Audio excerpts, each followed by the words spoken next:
Hello viewers, আসসালামু আলাইকুম। Welcome to my channel cooking world of money. নিশ্চয়ই আল্লাহর অশেষ রহমতে সবাই ভালো আছেন। আজ নিয়ে এসেছি একটি বিশেষ রেসিপি, ফ্লাফি মজাদার প্যানকেক।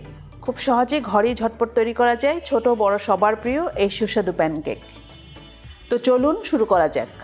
প্রথমেই আমি এখানে একটি মিক্সিং বোলে নিয়ে নেব রুম টেম্পারেচারে থাকা দুটি ডিম।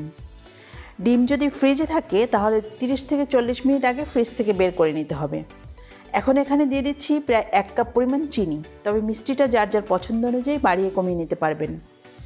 এবার ডিমের গন্ধটা দূর করার জন্য দিয়ে দিচ্ছি 1 চা চামচ ভ্যানিলা এসেন্স, তবে ভ্যানিলা এসেন্স হাতের কাছে না থাকলে 1 চা চামচ লেবুর রস দিলেও চলবে। এবার এই সব কিছুকে আমি একসঙ্গে মিশিয়ে নিচ্ছি। চিনিটা ভালোভাবে গলে ডিমের সাথে মিশে যাওয়া পর্যন্ত এভাবে একটি হ্যান্ড উইস্ক বা কাঁটা চামচের সাহায্যে বিট করে মিশিয়ে নিতে হবে। আর খেয়াল রাখতে হবে ডিমেরও কোনো লাম্পস না থাকে। আমি এভাবে প্রায় 2 থেকে 3 মিনিট বিট করে নিলাম। যখন সব কিছু ভালোভাবে মিশে যাবে তখন এর কালারটা কিছুটা সাদা হয়ে আসবে। এখন আমি এর সাথে অ্যাড করে দিব 4 টেবিল চামচ রান্নার রেগুলার তেল। কেউ চাইলে এখানে মেল্টেড বাটারও ইউজ করতে পারেন। দিচ্ছি 1 কাপ পরিমাণ লিকুইড দুধ, আর দুধটা আমি আগে থেকেই জাল করে ঠান্ডা করে নিয়েছি।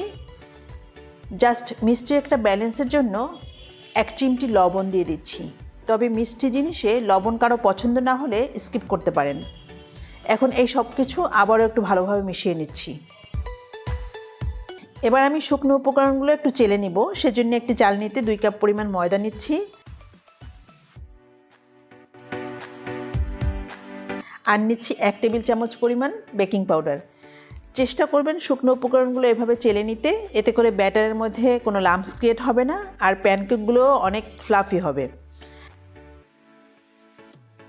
প্যানকেকের সব ইনগ্রিডিয়েন্টস অ্যাড করা হয়ে গেল। এখন আবারও সব কিছু ভালোভাবে মিশিয়ে নিচ্ছি। আর মিশিয়ে নেওয়ার এই কাজটি অবশ্যই সময় নিয়ে পারফেক্টলি করতে হবে, যাতে কোনো লাম্পস না থাকে। প্যানকেক তৈরি করার জন্য এরকম একটি ঘন ব্যাটার তৈরি করতে হবে। আর এই হচ্ছে ব্যাটারের কনসিস্টেন্সি। এরকম একটা কনসিস্টেন্সি হলেই বুঝতে হবে প্যানকেক তৈরির জন্য রেডি। চুলায় একটি প্যান বসিয়ে গরম করে নিয়েছি আর চুলার হিটটা রেখেছি একদম লোতে। এবার একটি গোল চামচ দিয়ে বা কোনো মেজারমেন্ট কাপ দিয়ে ব্যাটারটা দিয়ে দিচ্ছি। আর ব্যাটারটা একই জায়গায় দিলে এটা অটোমেটিক গোল হয়ে যাবে। আর চেষ্টা করবেন একটু হেভি বটমের কোনো প্যান নিতে। একটা সাইড প্রায় 1 থেকে 1.5 মিনিট ভাজলেই দেখা যাবে বাবলসের মতো হবে আর ছিদ্র ছিদ্র হবে। এখন এটাকে উল্টে দিচ্ছি। খুব সুন্দর পারফেক্ট একটা কালার আসছে। এবার অপোজিট সাইডটাকেও 1 মিনিটের মতো ভেজে নিচ্ছি। আমি প্যানে কোনো তেল ব্রাশ করিনি। আপনাদের যদি দরকার হয় তাহলে প্যানে সামান্য তেল ব্রাশ করে নিতে পারেন। এই পাশটা হয়ে গিয়েছে আর এই পাশটা এরকম হবে। তো আমার প্যানকেকটা ভাজা হয়ে গেল আর বাকি কেকগুলো আমি এভাবে ভেজে নিব। সবশেষে পরিবেশনের জন্য দিয়ে দিচ্ছি সামান্য বাটার আর মধু। অবশ্য যার যার পছন্দ অনুযায়ী পরিবেশন করে নেওয়া যাবে, কোনো রকম বাধ্যবাধকতা নেই।